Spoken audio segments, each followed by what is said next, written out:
चलिए एक बार फिर से सुनते हैं उमंग सरीन जी की ही एक और बेहद प्यारी सी कहानी, बेलगाम घोड़ी। सुनिएगा और थोड़ा सोचिएगा। हद है तनु, ये क्या शौक पाल लिया है तेरी दादी ने। सब तेरा ही करा धरा है। तूने ही उनको ये चस्का लगाया है। इस उम्र में कोई पार्लर जाता है भला?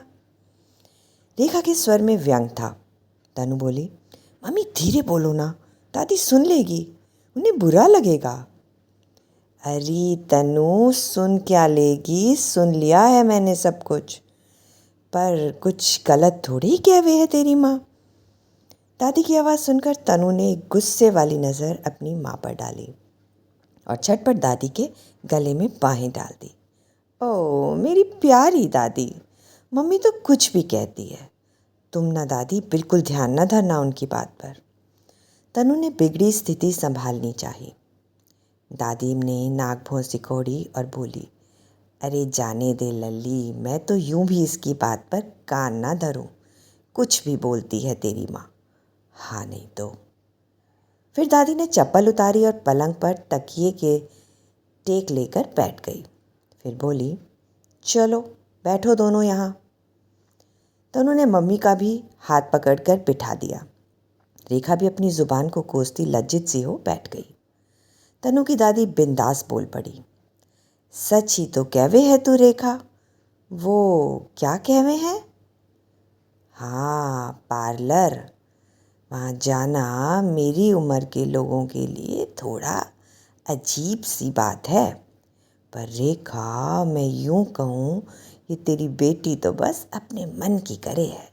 जय ले गई मुझे वहाँ ठील ठाल के, कहकर पल्लू में मुंह ढक खी करके हंस पड़ी दादी। पर बहू, मैं जो वहाँ एक बार गई तो क्या बताऊँ, मज़ा आ गया। इनने मुझे ना वो करवा दिया। वो क्या कहवे हैं री तनु, वो चेहरे पे क्या करवाया था? तनु हंस कर बोली, ओहो दादी, फेशियल करवाया था। हाँ हाँ, वही वही फेसल।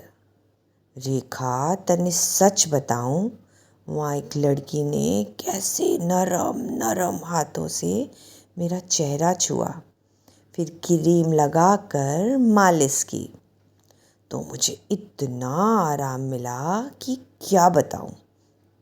हल्का हल्का हो गया सब। और मेरी कनपट्टियाँ इतनी दुखे थी ना, पर उस छोरी को पता नहीं कैसे पता चला। अंगूठे से वहीं दबा दबा के पूछे थी, मेम अच्छा लगा? और सुन बहू, मुझे पहली बार किसी ने मेम कहा, मुझे तो वो ही बहुत अच्छा लगा। और वो कितनी खुशबू वाली क्रीम थी, मुझे 2 दिन तक अपने से खुशबू आती रही जैसे इत्र लगाया हो। फिर जब उसने मेरे सर में तेल लगाकर मालिश की तो भगवान कसम मुझे अपनी अम्मा याद हो आई।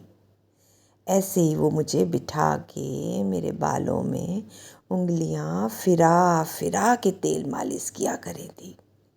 उस लड़की के हाथ अम्मा की ही हाथों जैसे लग रहे थे री। उस रात मुझे खूब गहरी नींद आई, नहीं तो आधी रात तक मैं बिटर बिटर छत को तकती रह गई हूँ।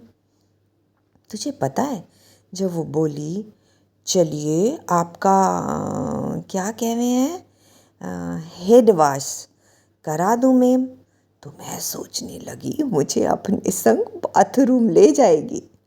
अरे उन्हें तो कुर्सी पर बिठाकर सिर धुलवाया मेरा, धीरे धीरे शैम्पू लगाती रही।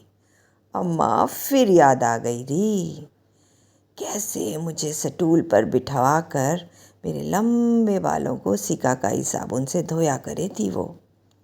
मैं आंखें बंद करके कुछ देर के लिए बचपन की मिन्नी बन गई थी। उस लड़की ने गुनगुने पानी से मेरे सिर को धोया, बाल सुखाए, फिर कंघी भी कर दी।